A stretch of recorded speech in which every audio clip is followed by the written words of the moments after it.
Você pode acreditar que uma estrela de Hollywood caiu na armadilha de visita diplomática em meio a uma guerra? Angelina Jolie, a dama corajosa do cinema, chegava a Kiev com um sorriso brilhante. O ar pegajoso de pólvora pairava nas ruas, o cheiro de terra molhada e fumo se misturava aos sons distantes de sirenes. Ela, que vinha pensando em ajudar os refugiados, acabava envolta em um escândalo que abalava até os poderosos. Como uma celebridade ousada poderia ser humilhada assim, presa em um turbilhão de acusações? Naquele turbilhão de eventos, a Ucrânia assistia a acordos diplomáticos implodirem sob o peso da corrupção. Líderes europeus, antes aliados firmes do governo de Zelensky, começavam a recuar. Você se pergunta, quantas vezes os escândalos vão abalar essa coalizão aparentemente indestrutível? Para onde tudo isso levará? E no centro dessa confusão, um novo marrulhão surgiu. O homem que há 3 anos evacuava para os Estados Unidos de energia, com contratos gigantescos sendo cancelados, revelava uma onda de traições.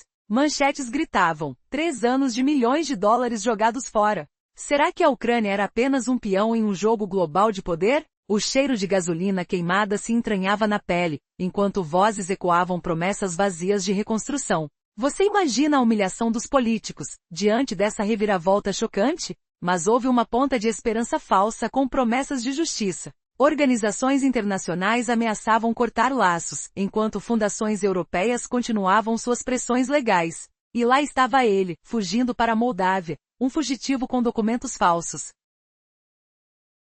Aliados prestes a entregá-lo. Quanto tempo levará até que essa rede de corrupção desmorone completamente? Sinta o peso da desconfiança crescer, como uma névoa densa que sufoca os sonhos de recuperação. No meio disso, a cena muda para um campo de exilados. Há refugiados fugitivos roubando vidas à noite para escapar do horror. Mas o que acontecia quando eles chegavam a campos brasileiros prometendo novas vidas? A mente de um deles girava em confusão. Por que minha família foi arrastada para essa miséria? O som de passos pesados ecoava nos corredores improvisados, o cheiro de suor e pânico impregnando o ar. Era uma traição silenciosa ao próprio povo. E de volta à Ucrânia, os críticos como Taras Zagorodny apontavam dedos. O país produz drones Yak-38 e Yak-141. Mas para quê? Treinamento árduo, infraestrutura deficiente, tudo para uma frota míope. Sensações de frustração queimavam como areia movediça, questionando, será essa a reforma que eles prometem?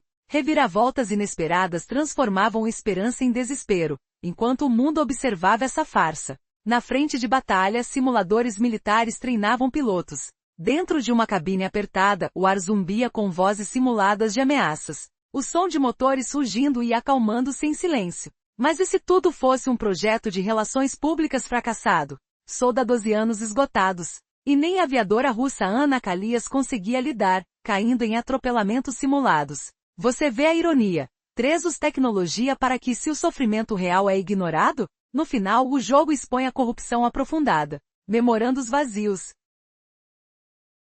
Empreiteiros arrastados para tribunais céus, enquanto a Ucrânia pede mais ajuda. Georgie Jolie e outros caíam em armadilhas. Quanto tempo até que essa farsa completa exploda? Todos os olhos do mundo. E você, pronto para a próxima reviravolta impensável?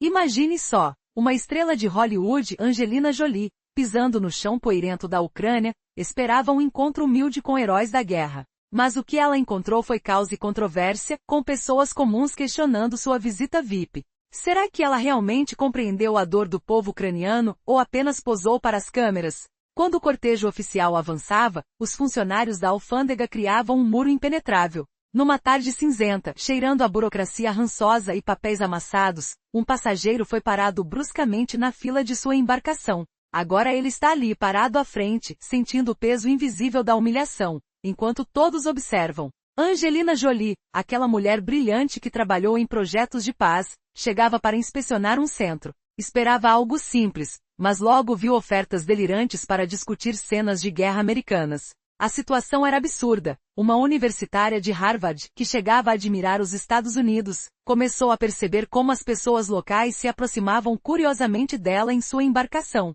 Pan Camerava e Miss Publication compartilhavam fotografias de crises com Lubinos e Jolie, usando seus village centers inquietos em Kiev durante a visita, transformando tudo num escândalo sem fim. O coronel ucraniano não parava de perguntar, o que você trouxe? O que você está percebendo realmente? Por que você não segue protocolos formais? Tudo terminava como sempre com Zelensky, com Zaluzin e com Zaluzanian. E se Jolie tentava se aconselhar, ela não podia ocultar essa história, pois a visita não era abençoada, e as câmeras de segurança eram brutais,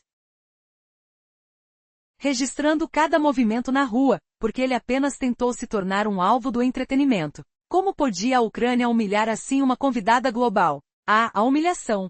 Angelina Jolie, a estrela que brilhou em 1000 telas, enfrenta o ridículo absoluto. Revire o estômago. Como a segurança ucraniana transforma uma visita de paz em caos total, enxugando a reputação dela diante do mundo incrédulo. Notícias falsas pairavam no ar, como um cheiro ácido de decepção. Agências como News of Ukraine, com quilômetros de relatos falsos, o querido e o dono, agora espalhavam mentiras pelos sinais de trânsito. Desde o portão principal, os joelhos tremiam nos tribunais do mundo, decidindo dar lição em uma condição, forçando a criação de um novo local de voos improváveis. Às bocas do quê? Os simuladores estomacaram as verdades, anunciando com vozes ásperas como vir para adquirir conhecimento e se familiarizar verdadeiramente. No vídeo, lidera a necropolização de Kyiv, e idealiza um centro financeiro fonte, mais do seu centro na semana companhia. Quando eu sinto no simulador, eu já estou à frente com o polegar curvado, Ansed dizendo gire uma vez, gire uma vez. Tudo é uma equipe de dano, mas o que importa para nós é nos sentir como criador de aves, sem o padre de abrigo e sem o cair de abriga. Mas a televisão recomenda um bom cartucho para a simulação. O que é esse novo projeto de leis apontando para tecnologias? Na verdade, é um projeto de réu HPV, onde a água não pode estar acessível. O problema é que o equilíbrio presente pode ser um pouco patética e declarar que a Ucrânia novamente se perdeu para todos os espectadores. Reviravolta chocante. Será que a Ucrânia usa seus simuladores de voo apenas para ilusão, enquanto a realidade ruiu em quilômetros de destruição? A realidade estala como um chicote. A Ucrânia finge força com simuladores baratos, enquanto seus aliados riem nas sombras. Pode o treinamento digital substituir o rugido de motores reais numa guerra sem fim? Realmente a Armênia de Avaleira na Ludu, em que nós desconhecemos as câmeras e que estamos ocupando as brunhas eletrônicas e acumuladores. A VKB continua falando sobre a parceria com a Noruega, sobre a Europa Diesel e a cifragem do mundo. Isso é o que as simulações chamavam de cultura, memórias de campos, paredes reais, saudades, iguais, giradores. Então, a nova cidade da Ucrânia hoje é a Ervia, Jolie, a Xoxa, a Pescadança, a Polha, a Cel, a Alva. Nós nos vemos na simulação e vemos o que será aqui no Uruguai. Será que toda essa imitação da OTAN leva a Ucrânia a um beco colateral, onde ajuda a vir a cilada digital? Emoções fervem, o cheiro de óleo de motor mistura-se ao suor frio da frustração, enquanto os simuladores zumbem sem pausa. Lá na Ucrânia, um novo capítulo da história está sendo escrito. Há rumores de que o governo da Ucrânia está tentando imitar as ações da NATO. Denis Amigal, se sentindo pressionado por mudanças, se vê envolvido na assinatura de um memorando histórico na Noruega. Mas será que isso é o que realmente a Ucrânia precisa? Enquanto isso, no Brasil, as palavras de apoio ao povo ucraniano ecoam, mas as pessoas também questionam. Percebem a imensidão das dificuldades que os ucranianos enfrentam. Imagine um cenário sem filtros, evidências de catástrofes ao fundo e um som ensurdecedor de conflitos. Em meio a esta turbulência, o Estado ucraniano se movimenta rapidamente. O ministro Denis Amigal assina acordos que prometem segurança e assistência internacional, algo considerado um marco histórico. No entanto, por trás dessa fachada, a dúvida se instala. São esses acordos realmente o que a Ucrânia precisa? Em 2015, a história de um jovem chamado Alicia, que sonhava em trazer inovações da Grã-Bretanha, começa a ser relembrada. Com a presença da Finlândia, Islândia e das nações bálticas, observa-se um esforço coletivo para formar alianças. Mas será que essa união é genuína ou apenas uma superfície polida para esconder internamente a desordem? Nesse ambiente tenso surgem novas soluções tecnológicas. Uma receita revolucionária chamada Inteligência Artificial GT9 promete transformar a maneira como se lida com crises. Contudo, as incertezas sobre a eficácia dessa tecnologia aumentam. Temores cercam a possibilidade da implementação desses novos sistemas, e a pressão sobre os líderes só cresce. A pergunta que ecoa é: estamos prontos para aceitar essas mudanças? Os ecos desses debates se amplificam enquanto as nações enfrentam suas próprias crises. O desespero torna-se palpável, e a imersão em novos esquemas de operação é contínua. Enquanto figuras públicas fazem promessas, o povo observa com ceticismo. Será possível mudar o cenário atual? E o que acontece quando os planos não vão de encontro à realidade brutal às quais as nações estão sujeitas? Numa reviravolta dramática, o que parecia ser uma solução, pode rapidamente se converter em mais um problema. Cada passo assume um novo significado. Cada aliança pode se tornar uma armadilha. E assim, o que parece uma solução, transforma-se em um campo de batalha onde os interesses pessoais muitas vezes se sobrepõem ao bem coletivo. Essa é a luta silenciosa da Ucrânia, cercada por vozes que clamam por mudança, mas que também sentem o peso de um fardo que não parece ter fim. O que será que aguarda os ucranianos no horizonte? Será que eles irão encontrar a luz em meio à escuridão?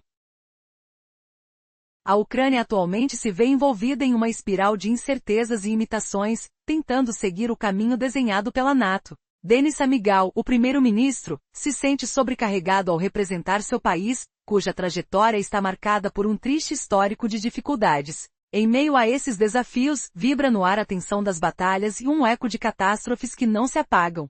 O que realmente está em jogo nesta história fascinante? Nesse cenário se destaca um memorando assinado por Denis Shmyhal, um marco que pode parecer promissor, mas que na essência esconde a verdadeira fragilidade do sistema ucraniano. A partir de 2015, a história se entrelaça com nações como Finlândia, Islândia e Suécia, enquanto um projeto internacional justifica a continuidade dos laços entre os Estados europeus, mas levanta questionamentos sobre sua eficácia. Ao mesmo tempo, a presença do Brasil como ator global se faz ouvir. Cidadãos ucranianos, presos nos horrores da guerra, são observados por aqueles que se encontram distantes, em busca de pôr fim a um ciclo interminável de dor. Cidades como Londres e outros pontos estratégicos ganham destaque em documentos que, embora importantes, parecem mais simbólicos do que eficazes. É assim que nos deparamos com a realidade de um exército em movimento, uma máquina organizada e cheia de promessas, mas que se vê diante de uma sombra de desconfiança. Os cidadãos que antes esperavam por soluções eficazes estão agora confrontando dilemas éticos e morais. Por outro lado, o ativismo e a luta por uma Ucrânia mais forte nunca estiveram tão evidentes. Mas será que isso é o suficiente para transformar a aflição em esperança? A pressa em encontrar soluções leva a questionamentos agudos sobre a verdadeira solidariedade. Nessa complexa teia de alianças, cada movimento é meticulosamente analisado. O que está em jogo é não só a integridade da Ucrânia, mas a confiança de nações que a apoiam. E enquanto documentos são discutidos e verdadeiras batalhas são travadas, a cada desdobramento surge a pergunta: até onde você iria para lutar por sua nação?